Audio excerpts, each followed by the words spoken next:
पूर्वी सगळ्यात महत्त्वाचं म्हणजे की आताच राज ठाकरे यांच्याकडून जे ते अभिवादन करण्यात आलेलं आहे हुतात्म्यांना. पण ह्यात सगळ्यात महत्त्वाची बाब म्हणजे राज ठाकरे येण्याआधी खासदार सुप्रिया सुळे जे आहेत त्या या ठिकाणी येऊन जे ते अभिवादन करून जाताना आपल्याला पाहायला मिळालं आणि ज्यावेळेस दोन्ही नेते समोरासमोर आले त्यावेळेस त्यांचं जे ते गप्पा एकंदरीत रंगलेल्या आपल्याला पाहायला मिळालं. खरं तर मागच्या अनेक दिवसांपासून राजकारणात चर्चा आहेत की दोन्ही ठाकरे बंधू आणि दोन्ही पवार एकत्र आले पाहिजे आणि त्याच पार्श्वभूमीवर आपण जर पाहिलं तर आता खासदार सुप्रिया सुळे आणि राज ठाकरे यांची भेट जी ती हुतात्मा स्मारक या ठिकाणी झाली होती. दोन्हीही ही नेते मंडळी जी आहेत ते अभिवादन करण्यासाठी आले होते आणि त्यावेळेस सुप्रिया सुळे आणि राज ठाकरे यांची भेट झाली. राज ठाकरे यांनी एकदम आतुरतेने बाबा कुठे आहेत असं त्यांना सुप्रिया सुळे यांना विचारलं सुद्धा असतं. त्यावेळेस सुप्रिया सुळे यांनी सांगितलं की शरद पवार जे आहेत ते पुण्यात काही कामासाठी आणि कार्यक्रमांसाठी पुण्यामध्ये आहेत आणि मी मुंबईत आहे. आणि त्याच्यानंतर इतर ज्या त्या आहेत त्या चर्चा झालेल्या आहेत. सुप्रिया सुळे यांचा आजचा नियोजित दौरा या संदर्भातली सुद्धा आढावा चर्चा ज्या राज्यासोबत त्यांच्यासोबत झाल्या.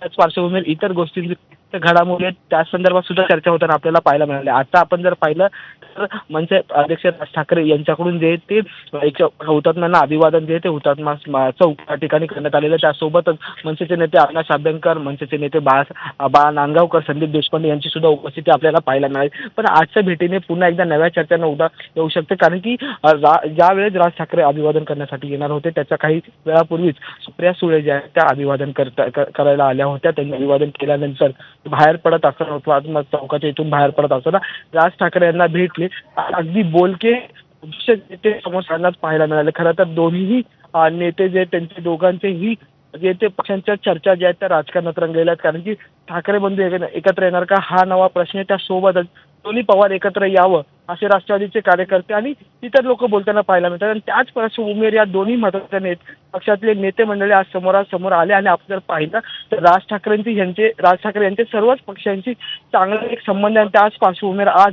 सुप्रिया सुळे यांच्याशी ते चर्चा करताना पाहायला मिळाले आणि मोठ्या कुतूहलाने त्यांनी शरद पवार कुठे आहेत असा प्रश्न जो आहे तो त्यांना विचारला. आणि त्याच्यानंतर सुप्रिया सुळे यांनी सांगितलं की शरद पवार हे पुण्यात काही कार्यक्रमासाठी आहेत त्यामुळे मी आज मुंबईत असेल आणि पवार तिथे असेल पण काही दिवसातच मी दिल्लीत सुद्धा जाणार आहे इतर बैठकांसाठी. आणि त्याच्यानंतर अनेक गोष्टींच्या चर्चा ज्या आहेत त्या राज ठाकरे आणि सुप्रिया सुळे यांच्यामध्ये होताना आपल्याला पाहायला मिळाल्या.